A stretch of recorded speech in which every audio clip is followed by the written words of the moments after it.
Batman versus Deadpool. The Caped Crusader is taking on the Merc with the mouth, so a whole bunch of jokes and inappropriate comments versus a bunch of grunts and glares. But who's ultimately coming out on top here? And really, is this fight even gonna be close? Let's get into it.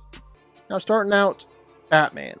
And I want to give him his flowers. The guy has trained himself until he's reached peak human physical levels, and then basically shattered all records and became above peak human.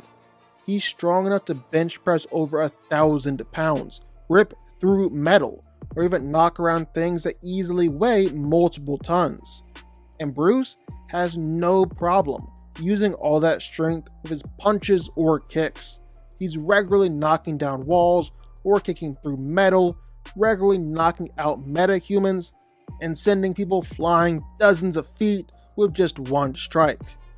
Batman might not necessarily look it, and he is supposed to be just a normal human, but you can kinda say that essentially whatever Captain America can do, Batman can pull off something similar. Sure, Steve might be ultimately a bit stronger, but Bruce is well within that super soldier range of strength. Same with durability. Batman is much more durable than you would think, especially with his incredible armor. Now, out of armor, Batman has taken some pretty nasty beatings, even an attack or two from Wonder Woman, so he's definitely tough. His batsuit only adds to that even more. He's regularly taking attacks from all sorts of opponents, some of whom are seriously strong. Talking your Venom amped Banes, your Deathstrokes, even some much heavier hitters like Professor Zoom, Aquaman, or even Superman. And those last two were either mind controlled or just royally pissed off, so they weren't necessarily holding back all that much. Batman still managed to survive all those attacks, even if he came out the other side a little bloodied and beaten up. Lastly, I feel like I should mention speed. Batman is incredibly fast and agile, far superior to even Olympic level athletes. Like at this point, normal people simply move in slow motion to him. He can move so fast that he's just simply a blur. And Batman has routinely been able to dodge bullets and gunfire, even if it's automatic machine gun fire or bullets fired at literally point blank range. Batman can still dodge all of it. He might still call himself just a normal human, but I think it's pretty clear that he's moved a little past that by now. He's arguably the world's best fighter, and if you don't want to put him at the tippy top, we can count on one hand the people who are better than him. He's trained to perfection, become a master in every form of combat that there is. He can react and fight without even thinking, and is trained to be able to predict an opponent's move to the point where he knows his opponent's next move before even they do. He's an expert in every single fighting style known to man, a lot of other alien fighting styles too, and so he can quickly and effortlessly switch between fighting styles on the fly in order to perfectly counter and take down an opponent. He's been able to regularly fight against some of the best martial artists in the world, the likes of Lady Shiva, Bronze Tiger, Owlman, even Karate Kid. You know what? He oftentimes wins these fights. Like he's regularly been tested by the best assassins and martial artists in the world. Ra's al Ghul and Shiva are constantly trying to test Batman with the best of the best. They usually pick the most inopportune times, like when Batman is off his game or recovering from grievous injuries. But Batman still tends to come out on top every single time. There's a reason why he's known as the best of the best. He also comes equipped with pretty much every weapon and gadget you could possibly imagine, outside of guns and stuff, of course. He's got Batarang, his signature weapon, He's probably one of the world's best shots when it comes to throwing them. He's got some pretty serious explosives, some of which can stagger and knock back Kryptonians. He's got electrical weapons powerful enough to send out tens of thousands of volts, sonic grenades, even knockout gas or tranks that can put down superhumans. After serving in the military, Wade Wilson became a mercenary, fell in love. Everything was looking up and going great. Until it wasn't. Diagnosed with terminal cancer all over his body, Wade had nowhere to turn, volunteering to become a test subject for Weapon X, a secret government project designed to give people superpowers and work for the military. Wilson wasn't just promised a cure for his cancer, but the chance to actually become a superhero. However, the experiments he faced were cruel and sadistic, and while he did gain superpowers and healing factor that made him unkillable, it also broke him.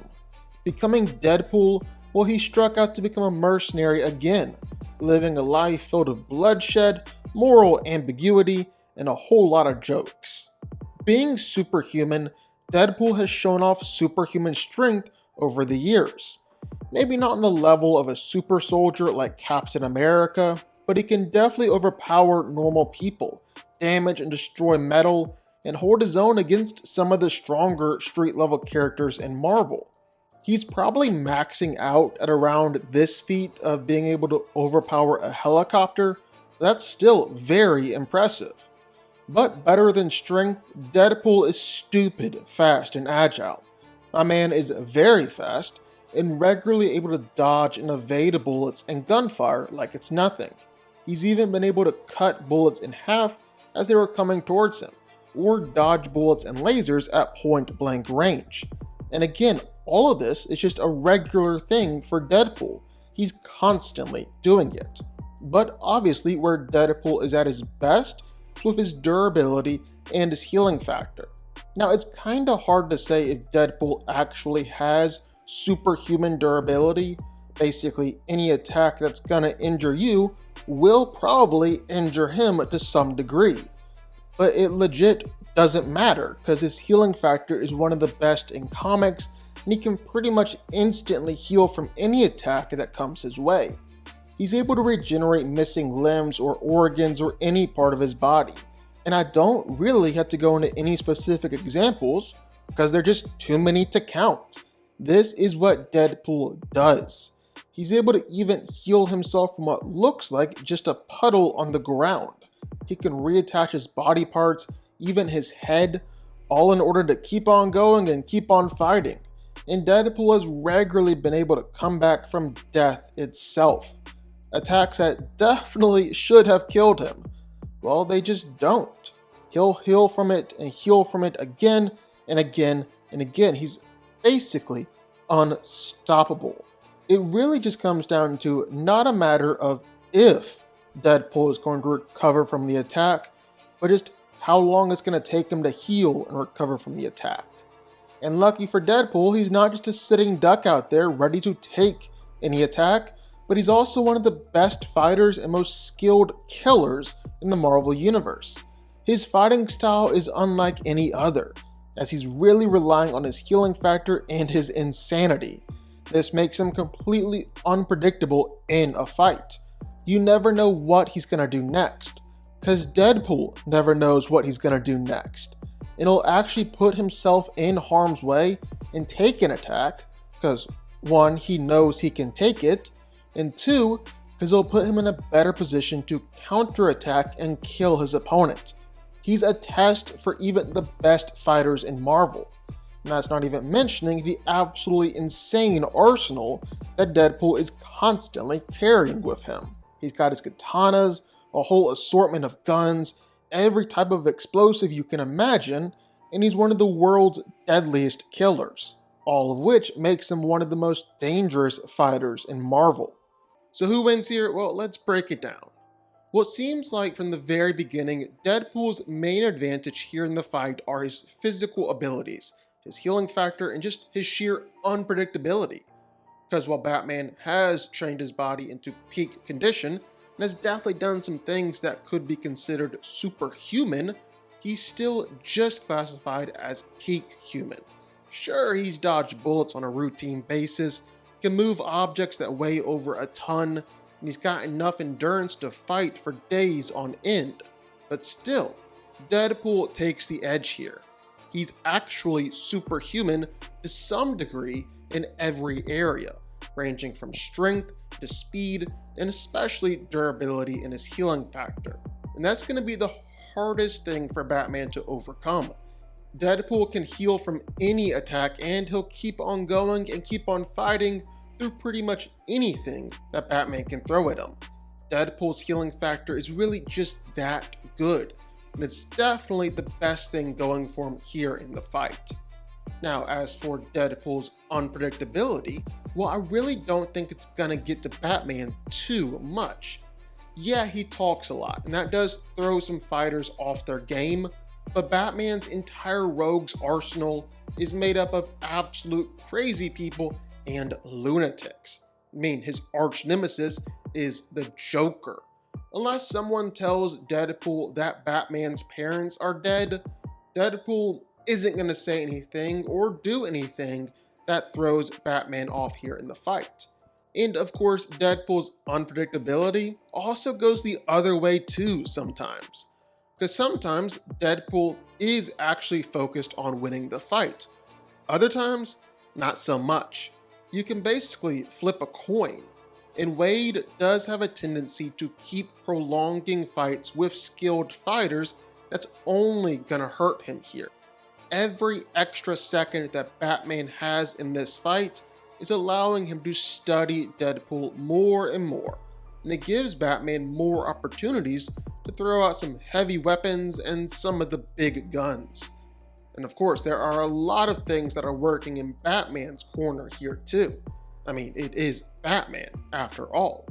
For starters, he's just undeniably, unquestionably a better fighter. Now, this isn't to say that Deadpool is a bad fighter. He's not, by any means. Sure, sometimes his goofy nature takes over, and it looks like he's just a guy with a healing factor and no real skill. In fact, though, he's got some impressive showings to his name. He's gone up against Iron Fist, fought Bullseye, Killmonger, Cable. He's fought against Wolverine countless different times, and is basically Taskmaster's kryptonite. But of course, he's not the best of the best. No way you can say that. Captain America is more skilled. Black Panther is more skilled. Daredevil is more skilled. Heck, Punisher and Hawkeye have gotten ones over on it. And as for Batman, well, Bruce is one of the best fighters in all of comics. He might not be able to just casually smack Deadpool around and there's nothing Wade can do about it, but Batman is definitely the better and more skilled fighter. And here's the thing, Batman also has a pretty wide assortment of gear and weapons at his disposal. Sure, Deadpool does too, but it's all centered around guns, blades, and explosives. That's what Deadpool brings into pretty much every single fight. That's what Batman faces on a routine basis. And sure, Deadpool might be able to surprise Batman with a well-timed explosive or something like that, but considering that someone like Deathstroke or Deadshot isn't able to routinely injure Batman with their guns or swords, well, I don't think Deadpool will be able to either. Batman is just too good, and he's seen it too many times before. And Batman does have some weapons that will throw Deadpool off his game. Like, batarangs aren't going to do too much, neither will sonic attacks, but electric attacks? Well, Deadpool has shown before that that kind of attack he actually feels, and it takes him a second to recover from. And in that second, well, Batman can have a moment to follow-up attack any way that he wants. Deadpool can also take a whole lot of tranks and knockout gas and keep on fighting, but Batman has tranks and knockout gas that can regularly knock out superhumans. It'll be enough to at least slow Deadpool down. And the longer and longer Batman and Deadpool fight, the more likely Bruce is going to be to use these kind of methods, or even going for lethal attacks that could actually put Deadpool down, like blowing him up, because Batman learns that Deadpool can take it. And this is where we can circle back to Deadpool's healing factor. It's the crux to this whole fight.